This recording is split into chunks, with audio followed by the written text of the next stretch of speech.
Au fin fond du Morvan se trouve une des rares écoles d'imams de l'Hexagone où l'on forme à la française. Un cursus qu'entend développer Emmanuel Macron pour éviter les influences étrangères. Ici, on apprend à faire cohabiter l'islam et les valeurs de la République. L'établissement de quelques 200 étudiants a été le premier du genre à voir le jour en France en 1992. Yasser est étudiant en 3e et dernière année d'études pour devenir imam.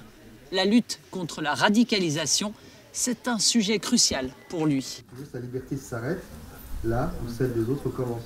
Tout musulman doit être acteur en apprenant justement et en transmettant le bon message de l'islam et ne pas justement laisser cette minorité, ces groupuscules porter un message, celui de l'islam qui n'est pas le leur et qu'ils ont bien sûr falsifié et modifié.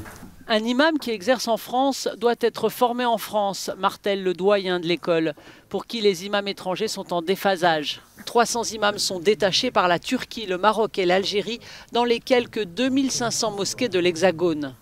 Le professeur condamne l'assassinat d'un autre homme, professeur comme lui, Samuel Paty.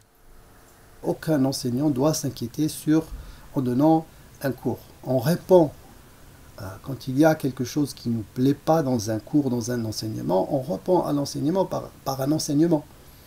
On répond à une caricature par une caricature. Le doyen dit ne pas faire de politique et assure qu'il n'y a pas de frères musulmans dans son école, même s'ils ont été à l'origine de sa création.